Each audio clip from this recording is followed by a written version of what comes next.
ഷമി ചേട്ടാ, welcome to celluloid. നമസ്കാരം. ചേട്ടൻ വിലായത്ത് ബുദ്ധ വായിച്ചോ? അതുപോലെ തന്നെ ചേട്ടൻ പൃഥ്വിരാജിൻ്റെ കൂടെ ഇത്രയും സ്ട്രോങ് ആയ ഒരു ക്യാരക്ടർ ചെയ്തപ്പോഴുള്ള ഒരു പ്രിപ്പറേഷൻ എന്താണ് എന്ന് ചോദിക്കുന്നതായിരുന്നു എൻ്റെ ഫസ്റ്റ് ചോദ്യം. പക്ഷെ ഞാൻ ചോദിക്കും, എനിക്ക് തോന്നിയെന്ന് പറഞ്ഞു കഴിഞ്ഞാൽ ചേട്ടനെ പോലെ ഒരാൾക്ക് ഇങ്ങനെ ഒരു character nowhere challenging. It is strongly in your genes. You need more to get challenged. തലേ ദിവസം വായിച്ചാലും ചേട്ടൻ ഇതേ മീറ്ററിൽ ചേട്ടൻ ചെയ്യാനായിട്ട് സാധിക്കും എന്നാണ് എനിക്ക് ഫീൽ. അതിനെപ്പറ്റി ചേട്ടൻ ഒന്ന് പറയാം. ശരി തന്നെയാണ്. കാര്യം ഞാൻ ഈ പടത്തിലേക്ക് എത്തുന്നത് നമ്മൾ പറയല്ലോ പെട്ടെന്നായിരുന്നു. അല്ലാണ്ട് ഞാനൊരു മാസങ്ങളോളം മുമ്പേ മുതലേ പിന്നെ ആദ്യത്തെ ചോദ്യത്തിന് വിലായത്ത് ബുദ്ധൻ ഞാൻ വായിച്ചിട്ടില്ല, ഇതുവരെയും വായിച്ചിട്ടില്ല. നോവൽ ഞാൻ വായിച്ചിട്ടില്ല. അതിൻ്റെ തിരക്കഥ ഫുള്ള് വായിച്ചിട്ടുണ്ട്. അത് മാത്രമാണ്. അതിലുപരി സംവിധായകന്റെ നറേഷനാണ് ഞാൻ ഇതിനു വേണ്ടി ഞാൻ കേട്ടിട്ടുള്ളത്. ഇന്ദുഗോപനും അല്ല, എനിക്ക് സംവിധായകനാണ് വന്നിട്ട് അത് കൃത്യമായിട്ട് എനിക്ക് നറേറ്റ് ചെയ്യുന്നു. അതിനുശേഷം മാത്രമാണ് ഞാൻ സ്ക്രിപ്റ്റും വായിച്ചത്. അപ്പോൾ അവരുടെ ഉള്ളിലുള്ള ഭാസ്കരൻ മാസ്റ്റർ മാത്രമാണ് എൻ്റെ ലക്ഷ്യം. അല്ലാതെ നോവലില് എന്താണെന്നോ ഒന്നും എനിക്കറിയില്ല. ഇന്ദുഗോപൻ തന്നെ എഴുതിയ സ്ക്രിപ്റ്റ് ആണെന്നുള്ളത് അതിനകത്ത് ഒരു ഇതുള്ളത് കൊണ്ട് തന്നെ പിന്നെ ഞാൻ അതിനെക്കുറിച്ച് പിന്നെ നോവല് വായിക്കേണ്ട കാര്യമില്ലല്ലോ. ഇന്ദുഗോപന്റെ കഥ മറ്റൊരാള് തിരക്കഥ എഴുതുകയാണെങ്കിൽ എനിക്ക് ആ നോവല് വായിക്കുന്നതുകൊണ്ട് ഗുണമുണ്ട്. ഇത് ഓൾറെഡി ഇന്ദുഗോപൻ തന്നെ എഴുതിയ കഥ അല്ലെ നോവല്, അതിനെ എൻ്റെ തിരക്കഥാരൂപം തയ്യാറാക്കിയപ്പോൾ അവിടെ ഇന്ദുഗോപന്റെ പ്രസൻസ് ഉണ്ട്. പിന്നെ ഞാൻ എന്തിനാണ് പിന്നെ ഇത് വായിച്ചാൽ പോരെ? എനിക്ക് അതിന്റെ വിഷ്വൽ ഒരു രീതിയാണല്ലോ അതിനകത്ത് തിരക്കഥ മുഖേന അത് ഉണ്ടാക്കി കൊണ്ടുവരുന്നത്. അത് വായിക്കുമ്പോൾ എനിക്കത് കിട്ടുമെന്നാണ്. ഇപ്പോൾ എനിക്കത് ആഗ്രഹമുണ്ട്. എന്താണ് അദ്ദേഹം നോവലില് എന്നറിയണമെന്നുണ്ട്. അത് ഞാൻ ഇന്ദുഗോപനത്തിൽ തന്നെ ഒരു ആവശ്യം പറഞ്ഞിട്ടുമുണ്ട്. എനിക്കതിനകത്തൊരു നിങ്ങളുടെ സൈനോട് കൂടി എനിക്കൊരു പ്രതി എനിക്ക് തരണമെന്ന് ഞാൻ പറഞ്ഞിട്ടുണ്ട്. ചേട്ടാ, ഇന്ന് സിനിമ ഇറങ്ങിയതിന് ശേഷം ഇന്നിപ്പോൾ ഞങ്ങൾ ചേട്ടനെ ഒരു ഇന്റർവ്യൂ കഴിഞ്ഞ് ചേട്ടനെ എവിടെ ഇരുത്തിയിരിക്കുകയാണ്. ഇതിന് ശേഷം പുറത്ത് ചേട്ടൻ്റെ ഇന്റർവ്യൂവിന് വേണ്ടി വെയിറ്റ് ചെയ്തിരിക്കുകയാണ്. After A long time strong ആയിട്ട് ചേട്ടനെ കണ്ടതിൻ്റെ ഓളം കംപ്ലീറ്റ് ഇന്റർനെറ്റിൽ ചേട്ടൻ്റെ പേരടിച്ചു കഴിഞ്ഞു കഴിഞ്ഞാൽ വരുന്ന ഇന്റർവ്യൂസ് സംഘടനയെ പറ്റി ചോദിക്കുന്നു. മലയാളികൾ മുഴുവൻ ചേട്ടനെ മിസ് ചെയ്തിരുന്നു എന്നുള്ളത് ഭയങ്കര പ്രകടമാണ്. ഇപ്പോൾ ഇത്രയും സ്ട്രോങ് ആയൊരു പ്രകടനത്തിന് ശേഷം ഇൻഡസ്ട്രി കുറെ കൂടെ ഓപ്പൺ ആകുമെന്ന് ചേട്ടൻ ചിന്തിക്കുന്നുണ്ടോ അല്ലെങ്കിൽ പ്രതീക്ഷിക്കുന്നുണ്ടോ? എന്നോട് ചോദിക്കേണ്ട ഒരു വിഷയമല്ലത്. നമുക്ക് എന്നെ സംബന്ധിച്ചിടത്തോളം ഞാൻ അങ്ങനെ വലിയ പ്രതീക്ഷ വെച്ചുകൊണ്ടിരിക്കുന്ന ഒരാളല്ല. അപ്പോൾ അതുകൊണ്ട് തന്നെ എന്നിൽ എന്തെങ്കിലും പ്രതീക്ഷ അവർക്കുണ്ടോ എന്നുള്ളത് മാത്രമേ അതിനകത്ത് വിഷയമുള്ളൂ. ഞാനല്ലാതെ വലിയ പ്രതീക്ഷയായിട്ടൊന്നും ഞാൻ ജീവിക്കുന്ന ഒരു വ്യക്തിയല്ല. അന്നും ഇന്നും ഇനി അങ്ങോട്ടും അങ്ങനെ തന്നെ ആയിരിക്കും. എന്നിൽ വല്ല പ്രതീക്ഷ അവർക്ക് തോന്നുന്നുണ്ടെങ്കിൽ ഐ എം റെഡി. പൃഥ്വിരാജ് എന്ന നടനുമായിട്ടുള്ള ബോണ്ടിനെ കുറിച്ച് അതും ഇപ്പോൾ ശരിക്കും പറഞ്ഞാൽ ചേട്ടൻ ഒരുപാട് പല സ്ഥലത്തും ചേട്ടൻ പറഞ്ഞു കഴിഞ്ഞു ആ ഒരു ബോണ്ടും കാര്യങ്ങളും. അതുപോലെ തന്നെ ഇതിനു മുമ്പാണെങ്കിലും ചേട്ടൻ്റെ അച്ഛൻ എടുത്തിട്ടുള്ള കുറേ സ്റ്റാൻഡുകൾക്ക് പൃഥ്വിരാജ് സ്ട്രോങ് ആയിട്ട് നിന്നിട്ടുണ്ട്. ഇപ്പോഴും ഇതുപോലെ ഒരു വളരെ സ്ട്രോങ് ആയൊരു റോൾ ചേട്ടൻ പ്ലേ ചെയ്യാനായിട്ടൊരു കാരണമായി മാറിയത് പൃഥ്വിരാജിൻ്റെ പേര് ചേട്ടൻ പറയുകയും ചെയ്തു. അപ്പോൾ ഒരു വളരെ സ്ട്രോങ് സ്റ്റേറ്റ്മെൻറ്റും ആയിരുന്നു അത്. നിങ്ങളുടെ ബോണ്ടിനെ കുറിച്ചൊന്ന് പറയാമോ? ഒന്നാമത്തെ പൃഥ്വിരാജിൻ്റെ ഒരു അദ്ദേഹത്തിൻ്റെ ഒരു പ്രകൃതം അറിയാമല്ലോ. എല്ലാവരും വിളിച്ചിട്ട് അങ്ങനെ ഒരു ഫോണിൽ കൂടിയോ അങ്ങനെ ഒരു വലിയൊരു കോൺടാക്ട് ഞാൻ അങ്ങനെ എനിക്ക് തോന്നുന്നു ഫോണിൽ കൂടി ഞാൻ ഒരു പ്രാവശ്യമോ മറ്റോ ഒന്ന് സംസാരിച്ചിട്ടുണ്ടെന്നേ ഉള്ളൂ. അല്ലാതെ രാജുവിനോട് അങ്ങനെ ഒരു പക്ഷെ ഈ നമ്മൾ ആ ഒരു ബന്ധമെന്ന് പറയുന്നത് അതൊരു ഉള്ളിലുള്ളത് തന്നെയാണ്. അത് നമ്മൾ അങ്ങനെ ഞാനും അങ്ങനത്തെ ഒരു ടൈപ്പല്ല. ഞാൻ അങ്ങനെ വന്ന് പ്രകടിപ്പിച്ചിങ്ങനെ അങ്ങനെ കാണുമ്പോഴൊക്കെ കെട്ടിപ്പിടിച്ച് അങ്ങനത്തെ ഒരു ടൈപ്പല്ല ഞാൻ. ഒരു വളരെ നിങ്ങൾക്ക് വേണമെങ്കിൽ ശ്രദ്ധിച്ചാൽ മനസ്സിലാക്കും. പല സിനിമയിലുള്ള മറ്റാൾക്കാരെ എല്ലാം കൂടി ഒന്ന് കമ്പയർ ചെയ്ത് ആ രീതിയിൽ കമ്പയർ ചെയ്ത് നോക്കിയാൽ മലയാള സിനിമയിൽ ഏറ്റവും ഇൻട്രോവേർട്ട് ആയിട്ടുള്ള ഒരു ആക്ടർ ആരാന്ന് ചോദിച്ചാൽ അത് എൻ്റെ പേരായിരിക്കും ആദ്യം നിൽക്കുന്നത്. വേറെ ആരും ഉണ്ടാവില്ല. കാര്യം അങ്ങനെ ഞാനൊരു പബ്ലിക് ഫംഗ്ഷന് പോവുക അങ്ങനെയുള്ള ചിലത് പലതും വിളിക്കാത്തത് കൊണ്ടാണ്. എങ്കിൽ കൂടിയും അതിന് ഒക്കെ വിളിച്ചില്ലെങ്കിൽ സന്തോഷം എന്നുള്ള രീതിയിൽ ഇരിക്കുന്ന ഒരാളാണ് ഞാൻ. നിങ്ങൾ ആലോചിച്ച് നോക്കി, പല പ്രമുഖരുടെയും മക്കളുടെ കല്യാണത്തിന് എൻ്റെ പ്രസൻസ് ഉണ്ടായിട്ടുണ്ടോ? അപ്പോൾ അതാ ഞാൻ പറഞ്ഞു, എന്നിൽ പ്രതീക്ഷ അവർക്കുണ്ടെങ്കിൽ ഇതല്ല. അവിടെ അങ്ങനെയല്ല പൃഥ്വിരാജിൻ്റെ. അത് ഒരു പക്ഷെ പരിധി വരെ ചിലപ്പോൾ അതേ രീതി ചിലപ്പോൾ രാജുവിൻ്റെ അത് അദ്ദേഹത്തിൻ്റെ പിതാവിൻ്റെ ഒരു ഇതായിരിക്കാം. ആ ഒരു എന്താ ഒരു കമാൻഡിങ് പവറും കാര്യങ്ങളും ഒക്കെ പൃഥ്വിരാജിന് ഭയങ്കരമായിട്ടുണ്ട്. അത് കാണുമ്പോൾ ചിലർക്കൊക്കെ ഒരു ഇത് പക്ഷെ എനിക്കത് വളരെ എന്താണ് നൈസ്, ഒരു ജെന്റിൽമാൻ, ആ ഒരു രീതിയാണ് എനിക്ക് അദ്ദേഹത്തെക്കുറിച്ച് എനിക്ക് വിലയിരുത്താനുള്ളത്. അപ്പം അത് തന്നെ നമുക്ക് അദ്ദേഹത്തിനോടൊരു അട്രാക്ഷൻ തോന്നുന്ന ഒരു കാര്യം. കോമൺ ആയിട്ടുള്ള ഒരു കാര്യമാണ് എനിക്കുണ്ടാകുന്ന അദ്ദേഹത്തിനോടുള്ള താല്പര്യത്തെ കുറിച്ചാണ് പറയുന്നത്. രണ്ടുപേരും വളരെ സ്ട്രോങ് ആയ സ്റ്റാൻഡ്, നിലപാടുള്ള ആൾക്കാരാണ്. അങ്ങനെ നിലപാട് വ്യത്യസ്തമാണ്.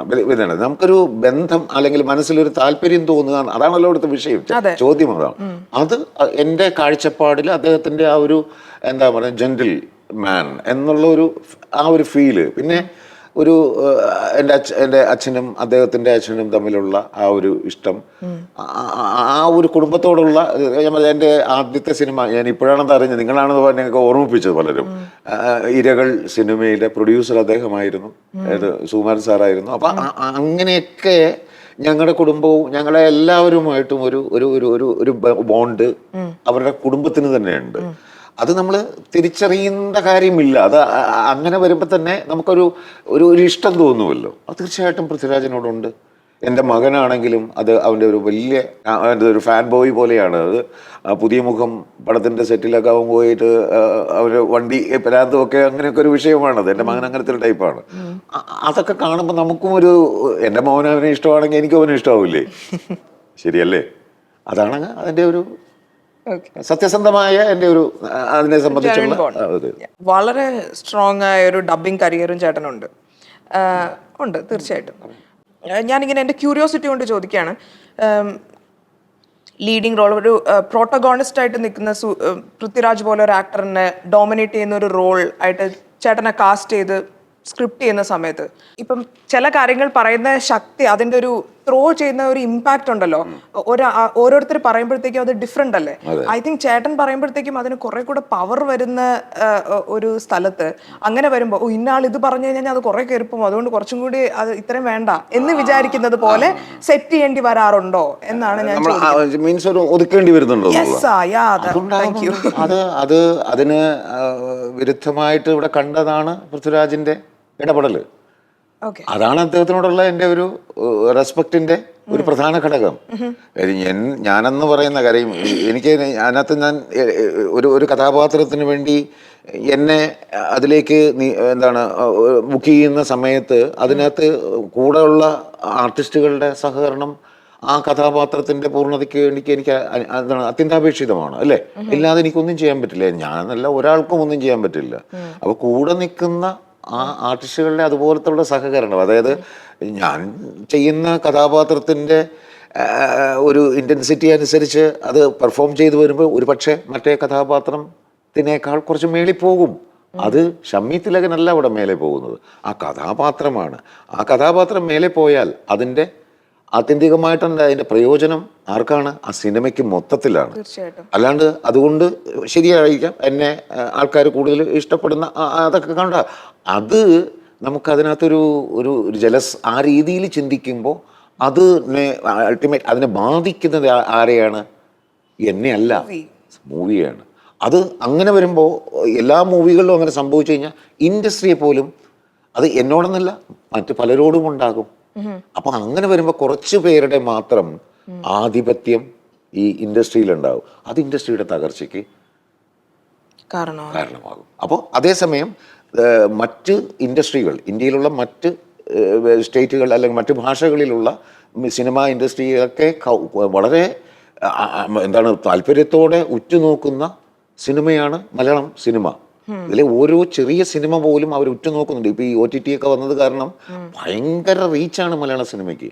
അത് മനസ്സിലാക്കി നമ്മൾ ആ രീതിയിൽ പ്രവർത്തിക്കുമ്പോൾ ആത്യന്തികമായിട്ട് അതിൻ്റെ ഗുണം ഇൻഡസ്ട്രിക്കാണ്, അടുത്ത തലമുറയ്ക്കാണ്. അതല്ലാതെ നമ്മൾ ചെയ്യുമ്പോൾ ഉള്ള കുഴപ്പമെന്ന് പറയുന്നത് അടുത്ത തലമുറയ്ക്ക് നമ്മൾ നല്ല വൃത്തിയായി കൈമാറ്റം ചെയ്യേണ്ട ഈ ഇൻഡസ്ട്രിയെ എച്ചിലാക്കി കൊടുക്കുന്നത് പോലെയാണ് എനിക്ക് തോന്നുന്നത്. കടത്തനാടൻ അമ്പാടിയിൽ നസീർ സാറിന് വയ്യായക വന്നു, മരിച്ചുപോയി എന്നുള്ള റീസൺ കൊണ്ട് ചേട്ടനാണ് ആ മൂവി നസീർ സാറിന് ഡബ് ചെയ്തത്. അവിടെയാണ് ചേട്ടൻ സ്റ്റാർട്ട് ചെയ്യുന്നത്. ആ എക്സ്പീരിയൻസ് അതിനു മുമ്പ് ഡബ് ചെയ്തിട്ടുണ്ട്. ഓക്കെ, അല്ല ഞാൻ അതിനു മുമ്പ് അസിസ്റ്റന്റ് ഡയറക്ടർ ആയിരുന്നു. ഓക്കെ, എങ്ങനെയാണ് ചേട്ടൻ അതിനെ ചൂസ് ചെയ്യുന്നത്? ഞാൻ ചൂസ് ചെയ്തതല്ലത്, എന്നെ ചൂസ് ചെയ്തതാണ്. അതെ, ഉറപ്പായിട്ടും. കാര്യം അത് ഞാൻ നവോദയയുടെ അസിസ്റ്റന്റ് ഡയറക്ടറായിരുന്നു. ചാണക്യൻ സിനിമയൊക്കെ ഞാൻ അസോസിയേറ്റ് ഡയറക്ടറായിരുന്നു ആ പടത്തിന്റെ. ഓക്കെ. അതിനു മുമ്പും ഞാൻ വേറെ പടം ചെയ്തിട്ടുണ്ട്. ശരി. ഇരകൾ. അത് അവിടുന്നാണ് ഞാൻ തുടക്കം. ശരി. ഓക്കെ. അപ്പൊ അങ്ങനെ അതിൻ്റെ കൂടെ നാടകങ്ങൾ എല്ലാ വർഷവും ഞാൻ അച്ഛൻ്റെ കൂടെ സംവിധാനം ചെയ്യുമായിരുന്നു. അപ്പൊ എൻ്റെ ഒരു മേഖല എന്ന് പറയുന്നത് സംവിധാനമാണ്. ശരിക്കും പറഞ്ഞാൽ നാടകമാണ്. എനിക്കിപ്പോഴും എൻ്റെ മനസ്സിൽ അത് തന്നെയാണ് കിടക്കുന്നത്. ഞാൻ അതിൻ്റെ പണിപ്പുരയിലുമാണ്. ഏതെങ്കിലും ഇനി അതൊരു ഒന്ന് ചെയ്യണമെന്ന് ആഗ്രഹമുണ്ട്. ഓക്കെ, അതവിടെ നിൽക്കട്ടെ. തിയേറ്റർ അവിടെ നിൽക്കട്ടെ. അങ്ങനെ ഇരിക്കുമ്പോൾ ചാണക്യൻ ചെയ്യുന്ന സമയത്ത് ചാണക്യന്റെ ഒരു ഇതിവൃത്തം നിങ്ങൾക്ക് അറിയാമെന്ന് തോന്നുന്നു. അതിനകത്ത് കമലഹാസൻ അച്ഛൻ അതിനകത്ത് മെയിൻ വില്ലനാണ്. അതിനകത്ത് ഒരു ക്യാരക്ടർ, മുഖ്യമന്ത്രിയുടെ ക്യാരക്ടർ. അപ്പൊ അതില് ജയറാം എന്ന് പറയുന്നത്, ജയറാമിന് അതേ പേരിലുള്ള ഒരു മിമിക്രി ആർട്ടിസ്റ്റിനെ വെച്ചിട്ട് അച്ഛന്റെ ശബ്ദം മിമിക് ചെയ്ത് അത് ഭരണപരമായ പല പ്രശ്നങ്ങളും ഉണ്ടാക്കി അച്ഛൻ്റെ അങ്ങനെ ഇറക്കുന്ന ഒരു വയലൻസും കാര്യങ്ങളും ഒക്കെ ഉള്ളൊരു സിനിമയാണ്. അതിൽ എനിക്ക് തുടക്കം മുതൽ അവസാനം വരെയും ഡബിങ് മൊത്തത്തിൽ ഞാൻ വളരെയധികം എനിക്ക് എൻ്റെതായ കോൺട്രിബ്യൂഷൻ ഒത്തിരി ഉണ്ടായിട്ടുള്ള ഒരു സിനിമയാണ് അത്. ടെക്നിക്കലി അഭിനയമൊന്നുമല്ല ഞാൻ പറഞ്ഞത്. അപ്പോൾ ആ സമയത്ത് നവോദയക്ക് എൻ്റെ അടുത്തൊരു പ്രശ്നമുണ്ട്. എന്നെ ഏറ്റവും കൂടുതൽ എന്താണ് എൻ്റെ അറിവ് എനിക്ക് ഏറ്റവും കൂടുതൽ ലഭിച്ചിട്ടുള്ള ഒരു പ്രൊഡക്ഷൻ കമ്പനി എന്ന് പറഞ്ഞാൽ നവോദയമാണ്. അവരുടെ 3D പടങ്ങളിലൊക്കെ ഞാൻ വർക്ക് ചെയ്തിട്ടുണ്ട്. അപ്പൊ ആ ബോധങ്ങളൊക്കെ, സിനിമയെക്കുറിച്ച് ഞാൻ ഏറ്റവും കൂടുതൽ പഠിച്ചിട്ടുള്ളത് നവോദയയുടെ ആ ഒരു എന്താണ് സ്കൂളിൽ നിന്ന് തന്നെയാണ്. നവോദയ സ്കൂളിൽ ഞാൻ അവിടുന്ന് വന്ന ഒരു വ്യക്തിയാണ്. അപ്പൊ അങ്ങനെ ഇരിക്കുമ്പോഴാണ് ഈ കടത്തനാടൻ അമ്പാടി എന്ന് പറയുന്ന സിനിമ, അതൊരു ഇച്ചിരി പ്രശ്നങ്ങളൊക്കെ ഉണ്ടായി. കോടതിയാണ് അത് ഏറ്റെടുത്ത് അത് നവോദയ പ്രൊഡക്ഷൻസിന്റെ ഏൽപ്പിക്കുന്നത്. അവരല്ല ആക്ച്വലി അതിന്റെ പ്രൊഡ്യൂസേഴ്സ്. അത് കോടതി ഏൽപ്പിച്ച ഇച്ചിരി പ്രശ്നങ്ങളുണ്ടായിട്ട് അതൊക്കെ നമ്മൾ നെറ്റിലൊക്കെ തപ്പി അറിയാം. ഒരു ഫൈനാൻസ് കമ്പനിയുടെ ഒരു പ്രശ്നവും കാര്യങ്ങളും ഒക്കെ ആയിട്ടുള്ള വിഷയമാണ്. അങ്ങനെ ഇരിക്കുമ്പോൾ ഞാൻ ഈ നവോദയയിൽ ഇങ്ങനെ ചെയ്തുകൊണ്ടിരിക്കുകയാണല്ലോ. ആ സമയത്ത് ഈ പടത്തിൽ നസീർ സാറിൻ്റെ ആബ്സെൻസിൽ മിമിക്രി ആർട്ടിസ്റ്റുകളെ വെച്ചിട്ട് അത് മിമിക് ചെയ്യാം എന്നുള്ള ഒരു ധാരണയെത്തി. അങ്ങനെ 100-200ഓളം പേരെ അവർ ഇൻ്റർവ്യൂ ചെയ്യുകയും ഓഡിഷനും കാര്യങ്ങളും ഒക്കെ ചെയ്തു നോക്കി. അവസാനം ജയറാമിലേക്ക് അതെത്തി. ജയറാം ചെയ്യാമെന്നുള്ളത്. അവിടെ അദ്ദേഹത്തിനും അത് തിരക്കും കാരണങ്ങളും ഒക്കെ ആയിട്ട് അത് ചെയ്യാൻ പറ്റാതായി വന്നപ്പോൾ അവര് എന്നെ തിരഞ്ഞെടുത്തു. തിരഞ്ഞെടുത്തതെന്ന് പറഞ്ഞു കഴിഞ്ഞാൽ എൻ്റെ ഈ ശബ്ദത്തിൽ നസീർ സാറിന് ഡബ് ചെയ്യാം, എന്നിട്ട് അവിടെ നമുക്ക് ടൈറ്റിലൊരു ഇത് എഴുതി കാണിക്കാം. അദ്ദേഹത്തിന്റെ ശബ്ദം അതുപോലെ ചെയ്യാനായിട്ട് നമുക്ക് ഒരു ഇത് കിട്ടിയിട്ടില്ല. അപ്പൊ അതുകൊണ്ട് ക്ഷമ ചോദിച്ചുകൊണ്ട് ഈ ശബ്ദം ദയവായി അംഗീകരിക്കുക എന്നൊരു ഇത് കൊടുക്കുക.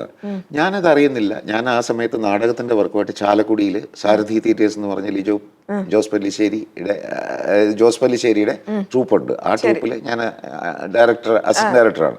അതിന്റെ കാര്യങ്ങളുമായിട്ട് ഞാൻ അവിടെ ചാലക്കുടി താമസിക്കുകയാണ്. അപ്പൊ എനിക്ക് അവിടെ തിയേറ്ററിൽ ഞാനൊരു പടം കാണാനായിട്ട്, പുറപ്പാടെന്ന് പറഞ്ഞ മമ്മൂക്കയുടെ ഒരു പടമുണ്ട്, അത് കാണാനായിട്ട് ഞാൻ തിയേറ്ററിൽ ഇരിക്കുകയാണ്. അപ്പോൾ അവരന്വേഷിച്ച് വന്നപ്പോൾ ഇവരിങ്ങനെ അവിടെ ഞങ്ങളുടെ നാടകത്തിന്റെ ഓഫീസിൽ വിളിച്ചു ചോദിച്ചു, ഷമ്മി തിലകൻ അവിടെയുണ്ട്. അത് പുള്ളി ഇവിടെ ഏതോ സിനിമാ തിയേറ്ററിലുണ്ട്. ഞാൻ അവിടെ 1-2 പേര് എൻ്റെ സുഹൃത്തുക്കളായിട്ട് തിയേറ്ററിൽ പോയിരിക്കുക. എവിടെയാണെന്നറിയില്ല. അവിടെ എല്ലാം സ്ലൈഡ് ഇടുന്നു. ഷമ്മി തിലകൻ ഇവിടെ ഉണ്ടെങ്കിൽ ഉടൻ മാനേജറുമായിട്ട് ബന്ധപ്പെടുക. ഞാൻ വെട്ടിപ്പോയി. കാരണം എൻ്റെ അച്ഛൻ്റെ ഡ്രൈവിങ് അറിയാമല്ലോ, ഭയങ്കര ഫാസ്റ്റായിട്ട് അങ്ങനെയൊക്കെ ഓടിക്കുന്ന ആളാണ്. ആക്സിഡൻ്റ് ഒക്കെ അതിന് മുമ്പ് ദൈവമേ വല്ലതും പ്രശ്നമായി ഓടി ചെന്ന് കഴിഞ്ഞപ്പോഴത്തേക്കിങ്ങനെ നവോദയ അപ്പച്ചൻ വിളിച്ചിരുന്നു, വേഗം ചെല്ലാൻ പറഞ്ഞു. ഞാൻ അദ്ദേഹത്തിനെ വിളിച്ചു. പെട്ടെന്ന് തന്നെ തിരുവനന്തപുരത്തേക്ക് പോക്കോ, അവിടെ ഡബിങ് തുടങ്ങിയിട്ടുണ്ട്, ചെയ്തോ എന്ന് പറഞ്ഞു. അപ്പം ഞാൻ വിചാരിച്ചെന്താ അസിസ്റ്റന്റ് ഡയറക്ടറായിട്ട് അവിടെ പോയി ചെയ്യണം. അവിടെ ചെന്നപ്പോഴാണ് അറിയുന്നത് പ്രേം നസീറിന് ഡബ് ചെയ്യണമെന്ന് പറയുന്നു. ഞാനതൊക്കെ പറഞ്ഞു എനിക്ക് പറ്റില്ല. കാര്യം എൻ്റെ ശബ്ദം ഒരിക്കലും ചേരുന്ന ഒരു വ്യക്തിയല്ല നസീർ സാറ്. ഞങ്ങളെ പ്രകൃതം എന്തെങ്കിലും ഡിഫറൻ്റ് ആണ്. അത് എനിക്ക് പറ്റില്ല, എനിക്ക് ആ ശബ്ദത്തിൽ ചെയ്യാൻ പറ്റില്ല, നീ ചുമ്മാ നീ അത് ചെയ്യ് എന്ന് പറഞ്ഞു. അങ്ങനെ വന്നപ്പോൾ എൻ്റെ ശബ്ദമൊക്കെ പോയി. ഈ ഒരു ടെൻഷൻ കാരണമൊക്കെ ആയിരുന്നു. ഒരു വേറെ വോയിസ് ഒക്കെ പോയി. ഞാൻ ഉടനെ എൻ്റെ ഹോസ്പിറ്റലിൽ പോയി അതിൻ്റെ ട്രീറ്റ്മെൻറ്റും കാര്യങ്ങളൊക്കെ വന്ന് ചെയ്ത് അങ്ങനെയാണ് അതിലേക്ക് ഞാൻ എത്തുന്നത്. അല്ലാതെ അതിനകത്ത് നിങ്ങൾ ശ്രദ്ധിച്ചാൽ അറിയാം, അത് എൻ്റെ വോയിസ് തന്നെയാണ്. കണ്ണടച്ചിരുന്ന് കേട്ട് നോക്കിക്കോ. അത് കേട്ട് കഴിഞ്ഞാൽ ഷമ്മി തിലകൻ പ്രേം നസീറിൻ്റെ ശൈലിക്ക് പറഞ്ഞിട്ടുണ്ടെന്നേ ഉള്ളൂ. ശരിക്കും മിമിക്രിക്കാർ പറയുന്നതിൻ്റെ 7 അയൽവക്കത്തിൽ ഞാൻ പറഞ്ഞിട്ടില്ല. അതെൻ്റെ കഴിവില്ലായ്മ ഞാൻ. പക്ഷേ വിത്ത് പിക്ചർ നസീർ സാറിൻ്റെ പടത്തോടു കൂടി ആ ശബ്ദം കേൾക്കുമ്പോൾ ഫീല് തോന്നും. അതാണ് ഒരേ സിനിമയിൽ ധ്രുവം എന്ന പടത്തിൽ ഒരേ സമയം ചേട്ടൻ ഒരു ഭാഗം അഭിനയിക്കുകയും you did an acting and then main lead villain പ്രോട്ടഗോണിസ്റ്റിന് ചേട്ടൻ ഡബ് ചെയ്യുകയും ചെയ്തു, ഹൈദർ മരക്കാരന്. അത് 1-2 ചെയ്തിട്ടുണ്ട്. Okay sorry. ഞാൻ ഹീറോ ആയിട്ട് അഭിനയിച്ച ഒരു പടത്തില് എനിക്കും ചെയ്തിട്ടുണ്ട്, വില്ലനും ചെയ്തിട്ടുണ്ട്. ഓപ്പോസിറ്റ് ഹീറോയും വില്ലനും ഞാൻ തന്നെയാണ് ഡബ് ചെയ്തിരിക്കുന്നത്. എങ്ങനെ, how do you do that? എങ്ങനെ? ഇപ്പൊ ഇവിടെ വന്നപ്പോഴാണെങ്കിലും എന്റെ പിച്ച് ചേട്ടൻ ഫസ്റ്റ് ക്വസ്റ്റ്യനിൽ തന്നെ ചേട്ടൻ അത് അനലൈസ് ചെയ്തു. ചേട്ടൻ പറഞ്ഞു ചില സജഷൻസ് ഉടനെ തന്നു, ഇത്രയും ശബ്ദം എടുക്കണ്ട, അത് കേൾക്കുമ്പോഴത്തേക്ക് അത് ഡിസ്റ്റർബൻസ് ഉണ്ടാക്കും, tone it down A bit എന്ന് ചേട്ടൻ അപ്പൊ തന്നെ he understood and he give that suggestion immediately. ഞാനത് പ്രാവർത്തികമാക്കി, ഞാൻ ശ്രമിക്കുന്നു. ഞാൻ മറുപടി വളരെ സിമ്പിളാണ്. ഞാൻ ഇങ്ങനെയുള്ള കാര്യങ്ങൾ എനിക്കൊന്നാതെ ഞാൻ ശബ്ദത്തിന് പ്രണയിക്കുന്ന ഒരു വ്യക്തിയാണ്. എൻ്റെ എന്താണ് ആദ്യത്തെ കാമുകി ആരാന്ന് ചോദിച്ചു കഴിഞ്ഞാൽ ശബ്ദമാണ് അല്ലെങ്കിൽ മ്യൂസിക്കാണ് എന്ന് പറയാൻ ആഗ്രഹിക്കുന്നതാണ്. അപ്പോൾ ഈ അത് നിരീക്ഷണം, അതിൻ്റെ ഏറ്റവും കൂടുതൽ എന്നെ അതിന് സഹായിച്ച വ്യക്തി യേശുദാസാണ്. യേശുദാസിൻ്റെ ഈ വോയിസ് കൺട്രോൾ എനിക്ക് തോന്നുന്നു ഈ ലോകത്ത് അത് ഇച്ചിരി മധുബാലകൃഷ്ണന് അതിൻ്റെ ഒരു ഇത് കിട്ടിയിട്ടുണ്ട്. ആ ഒരു വോയിസ് കൺട്രോൾ എന്ന് പറയുന്നതാണ് എൻ്റെ എന്താണ് രഹസ്യം. അത് നമ്മൾ സ്വായത്തമാക്കി കഴിഞ്ഞാൽ ഈസിയാണ്. എന്താണ് നിങ്ങൾ അങ്ങനെ ചിന്തിക്കാത്തത്?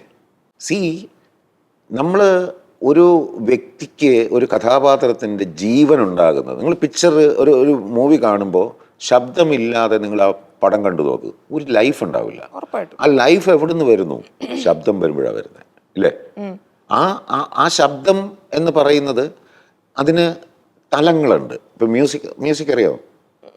ഇല്ല, ഓക്കെ. മ്യൂസിക് പഠിക്കുമ്പോൾ നമുക്ക് കുറച്ചുകൂടെ മനസ്സിലാകും. ഇതിന് ഈ നൊട്ടേഷൻസ് ഉണ്ടല്ലോ, അതിൽ ഈ പറയുന്ന സായിക്ക് ഒരു സ്ഥാനമേ ഉള്ളൂ, രീക്ക് 2-3 സ്ഥാനമുണ്ട്, ഗായ്ക്ക് 3-4 സ്ഥാനം, അങ്ങനെ ഒത്തിരി പൊസിഷൻസ് ഉണ്ട്. നമുക്കിവിടെ എല്ലാം ആധാര ശ്രുതി എന്ന് പറഞ്ഞൊരു സംഭവമുണ്ട്. ഈ ശ്രുതി നമുക്കിപ്പോൾ 1 പാടുക 2 പാടുക എന്നൊക്കെ കേട്ടില്ലേ? നമ്മളിപ്പോൾ 2 പറയുന്ന, അല്ലെങ്കിൽ ഇപ്പോൾ സ്ത്രീകളുടെ ശ്രുതി ഒരല്പം മേലെയാണ്. പക്ഷെ അതിന് നേരെ താഴത്തെ ഒരു ഒക്ടേവ് വേറെ താഴെയുണ്ട്. ഇപ്പോ സരിഗമപധനിസ എന്ന് പോയി. അപ്പൊ ഈ മേളിൽ താഴെ ഒരു സായുണ്ട്, മേലെ ഒരു സായുണ്ട്, ഇല്ലേ?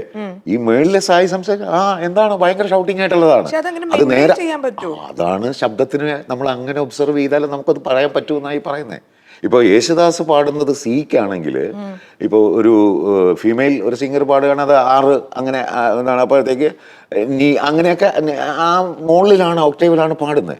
അതിൻ്റെ താഴെയുള്ള ഒക്ടേവിലാണ് നമ്മൾ പാടുന്നത്. അപ്പോൾ എന്നാലേ അത് മാച്ച് ആവുള്ളൂ, അല്ല ശ്രുതി മാച്ച് ആകാത്ത കാര്യങ്ങൾ നടക്കില്ല. അപ്പോൾ നിങ്ങൾ ഒത്തിരി മേലെ പറഞ്ഞ ഞാനും അതിനനുസരിച്ച് താഴത്തെ ഒക്ടേവ് നേരെ ഇച്ചിരി മുകളിൽ ഞാൻ പറയേണ്ടി വരും. അപ്പോൾ എൻ്റെ വോയിസ് അവിടെ കുറയും. ഞാൻ എൻ്റെ സ്വാർത്ഥതയാണ് നിങ്ങളോട് പറഞ്ഞത്, മനസ്സിലായില്ലേ? എൻ്റെ ശബ്ദം നന്നായിരിക്കണമെന്ന് എനിക്ക് ആഗ്രഹമില്ലേ? അപ്പോൾ എനിക്ക് നന്നാകണമെന്നുണ്ടെങ്കിൽ നിങ്ങൾ നന്നായിരിക്കണം. അല്ല, നിങ്ങൾ അങ്ങനെ മേലെ പറഞ്ഞു കഴിഞ്ഞാൽ ഞാൻ അതിനനുസരിച്ച് അങ്ങനെ പറയുമ്പോഴേ എൻ്റെ വോയിസ് കേൾക്കുമ്പോൾ ഒരു വൃത്തിയിട്ട വോയിസ് ആയിരിക്കും. അതെന്റെ സ്വാർത്ഥതയാണ്. ആ സ്വാർത്ഥത ഞാൻ പറഞ്ഞില്ലെന്നേ ഉള്ളൂ.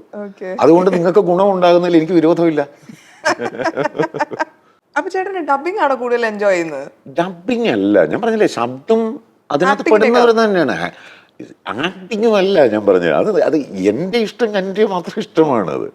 അത് നിങ്ങൾ അറിയേണ്ട കാര്യമില്ല. നിങ്ങൾക്ക് എന്നിൽ നിന്ന് എന്ത് കിട്ടുന്നു എന്നുള്ളത് നോക്കിയാൽ മതി. അതാ ഞാൻ പറഞ്ഞത്. നിങ്ങൾക്ക് എന്തെങ്കിലും പ്രതീക്ഷ നിങ്ങൾക്കുണ്ടോ? ഉണ്ടെങ്കിൽ എന്നോട് ചോദിക്കും, എൻ്റെതായിട്ട്, അല്ലെങ്കിൽ എന്നെ ഉപയോഗിക്കൂ, അല്ലെങ്കിൽ എന്നെ എന്താണ് അത് നോക്കുക. അല്ലാണ്ട് എൻ്റെ ഇഷ്ടം എന്താണെന്ന് കാര്യം എൻ്റെ ഇഷ്ടം എൻ്റെ മാത്രമാണ്. എനിക്ക് ഒത്തിരി ഇഷ്ടങ്ങളുണ്ട്. അത് നിങ്ങൾ പറഞ്ഞു അയ്യോ ഇതൊക്കെ ചേട്ടൻ ഇഷ്ടമാണോ എന്ന് തോന്നും. അതുപോലെ തന്നെ ഒരു സെക്കൻഡ്, എന്തായാലും അത്രയും ചോദിച്ച സ്ഥിതിക്ക് ഞാൻ എൻ്റെ ഇഷ്ടങ്ങളെ കുറിച്ച് ഒന്ന് പറയുമ്പോൾ ഇത് കണ്ട് ഇതാരാന്നറിയോ? ചേട്ടനാണോ അത്? Jesus Christ, my God. അപ്പോൾ ഞാൻ എന്തിനാണെന്ന് ഇതൊക്കെ നിങ്ങൾ ബോധ്യപ്പെടുന്നത്? എൻ്റെ ഇഷ്ടം അതാണ്. ഞാൻ ചേട്ടനെ ഇപ്പോഴും വളരെ മാസ്കുലിൻ ആയിട്ടുള്ള, ഈവൻ ശബ്ദത്തിലും prominent masculinity, like mass is your power, അങ്ങനെയാണ് എനിക്ക് ഫീൽ ചെയ്തിട്ടുള്ളത്. അങ്ങനെ ഒരാളെ ഇങ്ങനെ ഒരു ഷെയ്ഡിൽ എനിക്ക് ഇമാജിൻ പോലും ചെയ്യാൻ പറ്റുന്നില്ല. എന്നെ ഒരു സ്കൂളിൽ ഒരു സമ്മാനദാനം ഫംഗ്ഷനിനെ വിളിച്ചുകൊണ്ടുപോയി. കുറേ കുട്ടികൾക്ക്, കൊച്ചു കുട്ടികൾക്ക്, അതുപോലെ എന്താണ് LKG മുതലങ്ങ് +2 വരെയുള്ള കുട്ടികളടങ്ങുന്ന ഒരു വലിയ സ്കൂളാണ്. അതിൻ്റെ പക്ഷേ ഒരു ഓഡിറ്റോറിയത്തിലാണ് നടക്കുന്നത്. ആ സമയത്ത് കസ്തൂരിമാൻ എന്ന് പറഞ്ഞതിൻ്റെ ഒരു പടമുണ്ട്, കണ്ടിട്ടുണ്ടോ? കണ്ടിട്ടുണ്ട്. അതിൽ ഞാനൊരു വൃത്തികെട്ട പോലീസുകാരനാണ്. ഈ സ്വന്തം കുഞ്ഞുങ്ങളെയൊക്കെ എടുത്തിട്ട് അടിക്കുക, അങ്ങനത്തെയൊക്കെ ഒരു ഭയങ്കര ബ്രൂട്ട് അങ്ങനത്തെ ഒരു ആക്ടിവിറ്റി ഒക്കെ ഉള്ളൊരു ക്യാരക്ടർ. ആ സിനിമ കണ്ടിരുന്നപ്പോൾ ഒരു കൊച്ചു, എനിക്കൊരു ഒരു ആൺകുട്ടി മാത്രമേ ഉള്ളൂ. ആ സമയത്ത് എൻ്റെ മോന് ഇത്രയും പ്രായമേ ഉള്ളൂ, വളരെ ചെറിയ കുട്ടിയാണ്. അപ്പോൾ അങ്ങനെ ചെല്ലുമ്പോൾ അവിടെ സമ്മാനം കൊടുക്കാനായിട്ട് ഒരു UKG മറ്റൊരു പഠിക്കുന്ന ഒരു കുട്ടിക്ക് സമ്മാനം അനൗൺസ് ചെയ്തു അവിടെ. അപ്പോൾ ആ കൊച്ചിനെ എടുത്ത് സാറ് എടുത്ത് ഇങ്ങനെ സ്റ്റേജിലേക്ക് ഇങ്ങനെ നിർത്തി. 7 അടി പൊക്കമുണ്ട്, ഞാൻ നിൽക്കുന്ന സ്ഥലവും ഓഡിറ്റോറിയത്തിൻ്റെ താഴെ എന്താണ് ഗ്രൗണ്ടുമായിട്ട് 7 അടി പൊക്കമുണ്ട്. അപ്പോഴാണ് ഈ കൊച്ചിങ്ങനെ അവരിങ്ങനെ നോക്കിയല്ലേ നിൽക്കുന്നത്. അപ്പോൾ അപ്പോഴത്തേക്ക് ഞാൻ പെട്ടെന്ന് മോളെ എന്ന് പറഞ്ഞ് ഇങ്ങനെ ചെന്നു. കാര്യം എനിക്ക് ഈ നല്ല സുന്ദരി കുട്ടി, ഒരു പെൺകുട്ടി, അവളെ കണ്ടപ്പോൾ നമുക്കൊരു ഇഷ്ടം, എനിക്ക് പെൺകുട്ടി ഇല്ല. അപ്പോൾ ആ ഒരു ഇതിൽ ഞാൻ ഇങ്ങനെ മോളെ എന്ന് പറഞ്ഞ് ചെന്നു. അപ്പോഴാണ് ഈ കൊച്ചിങ്ങനെ നോക്കുന്നത്. അയ്യോ എന്ന് പറഞ്ഞ് എടുത്തൊരു ചാട്ടം. അങ്ങ് എൻ്റെ കണ്ണൊക്കെ നിറഞ്ഞു നോക്കിയാൽ പിള്ളേർ ഭയങ്കര കൂവലും ബഹളവും. എനിക്ക് ഭയങ്കര ഇൻസൾട്ടിങ് ആയിട്ട് തോന്നി. കാര്യം എന്താണ് കൊച്ചെന്നെ അത്രയും അന്നത് മനസ്സിലാക്കാനായിട്ടുള്ള ഒരു പ്രായവും ഒരു മെച്യൂരിറ്റി എനിക്ക് ആയിട്ടുമില്ല. അത് ഓർക്കണം. എനിക്ക് കണ്ണൊക്കെ നിറഞ്ഞാൽ എനിക്ക് ഭയങ്കര പ്രശ്നമായി പോയി. ഞാൻ ഒന്നാമത് ഇങ്ങനെയുള്ള ഫംഗ്ഷന് പോകാനായിട്ട് എനിക്ക് താല്പര്യം. പിന്നെ പിള്ളേർക്ക് സമ്മാനം കൊടുക്കാനാണെന്നുള്ളതുകൊണ്ട് സന്തോഷത്തിൽ പോയതാണ്. ഈ ഒരു അവസ്ഥ വന്നപ്പോഴത്തേക്ക് എനിക്ക് താങ്ങാൻ പറ്റാതായി പോയി. ഞാനങ്ങ് കണ്ണൊക്കെ നിറഞ്ഞ് ഞാനിങ്ങനെ അങ്ങ് തിരിഞ്ഞ്. അപ്പോഴത്തേക്ക് അവിടുന്ന് സാർമാർക്ക് അത് മനസ്സിലായി, എനിക്കത് ഫീൽ ചെയ്തെന്നുള്ളത്. ഞാൻ വല്ലാതെ അങ്ങ് എന്താണ് തകർന്നു പോയി. ഒരു കൊച്ചു, അത് ഞാനത് വളരെ സ്നേഹത്തോടെ ചെന്നതാണ്. ഈ കൊച്ചു എന്തിനാണ് എന്നെ കണ്ട് ചാടിയത് എന്നൊക്കെ പറഞ്ഞിട്ട്. അപ്പോഴാണ് അതിനുശേഷം അതിൻ്റെ പിന്നെ സംഭവങ്ങളുണ്ടായി. കാരണം ആ കൊച്ചിൻ്റെ അമ്മ പറഞ്ഞു കൊടുത്തിരിക്കുന്നത്, അതിന് ഈ ഫാരക്സ് കൊടുക്കാൻ നേരത്ത് നമ്മളെ കരക്കൂട്ടില്ലേ, തിന്നോ ഇല്ലെങ്കിൽ വാക്കാനെ വിളിക്കും എന്നൊക്കെ പറയത്തില്ലേ, എന്നെ വിളിക്കും എന്നാണ് പറയുന്നത്. ആ കൊച്ചെന്നെ കാണുമ്പോൾ പേടിക്കാതിരിക്കുമോ? അപ്പോൾ അത് എന്നെയല്ലത്, ഞാനത് അങ്ങനെയാണത് തിരിച്ചറിഞ്ഞത്. അത് ഷമ്മി തിലകനെയല്ല, ഇടിയൻ രാജപ്പനെ വിളിക്കുമെന്നാണ് പറഞ്ഞത്. ശരി. ചിലർക്ക് പോലീസിനെ വിളിക്കുന്നൊക്കെ പറയത്തില്ലേ, എന്ന് പറഞ്ഞാൽ ഇടിയൻ രാജപ്പൻ, ഷമ്മി തിലകനെ വിളിക്കുമെന്നല്ല ആ അമ്മ പറഞ്ഞത്, ഇടിയൻ രാജപ്പനെ വിളിക്കുമെന്നാണ്. അപ്പൊ ഞാൻ ചെന്നപ്പോ ആ പോലീസ് ലുക്കിൽ തന്നെയാണ് ഞാൻ ചെന്നിരിക്കുന്നത്. യൂണിഫോം അല്ലെന്നേ ഉള്ളൂ. അതിനകത്ത് ഞാൻ യൂണിഫോം ഇട്ടിട്ടില്ല പടത്തില്. ഒരു സീനിൽ പോലും ഞാൻ ആ പടത്തിലെ യൂണിഫോം ഇട്ടിട്ടില്ല. അപ്പോൾ അതിന് കൃത്യം ഇടിയൻ രാജപ്പനാണ് മുമ്പിൽ നിൽക്കുന്നത്. പിള്ള മനസ്സിൽ കള്ളവില്ലല്ലോ. അതാണത്. അത് ഞാൻ പിന്നീടാണ് ഞാൻ റിയലൈസ് ചെയ്യുന്നത്. ഞാൻ പേടിക്കുന്നത് എന്താ, ഷമ്മി തിലകനെ കണ്ടിട്ടാണ് ചാടിയത്. അത് കഴിഞ്ഞ് അത് മാറി അതിനുശേഷം ഞാനത് ചിന്തിച്ച് മനസ്സിലാക്കിയപ്പോഴത്തേക്ക്, ഞാനത് റിയലൈസ് ചെയ്തപ്പോഴത്തേക്ക് എനിക്ക് മനസ്സിലായി, അതെനിക്ക് കിട്ടിയ ഓസ്കാറിന്റെ തുല്യമാണത്. ആ ക്യാരക്ടറിനെയാണ് ആ കൊച്ച്, ആ ഒരു റിഫ്ലക്സ് ആക്ഷൻ ഉണ്ടായത് ആ കുട്ടിയിൽ ഇല്ലേ. അതാണ് എൻ്റെ പ്രത്യേകതയായിട്ട് ഞാനത് കാണുന്നു. ഇപ്പോഴാണ് ഞാൻ ആ തിരിച്ചറിവിലേക്ക് എത്തിയത്. ഈ പറയുന്ന ഭാസ്കരൻ മാസ്റ്ററുടെ കാര്യം അങ്ങനെ തന്നെയാണ്. അതൊന്നും എൻ്റെ ജീവിതത്തിലുള്ള സംഭവങ്ങളല്ല. മലയാള സിനിമ ഒട്ടും തിരിച്ചറിയാത്ത കുറെ ലേയേഴ്സ് ഇനിയും ചേട്ടന് കിടക്കുന്ന ഉണ്ടായിരിക്കാമല്ലോ, ഉണ്ട് എന്നുള്ളതിന് വാസ്തവമാണല്ലോ.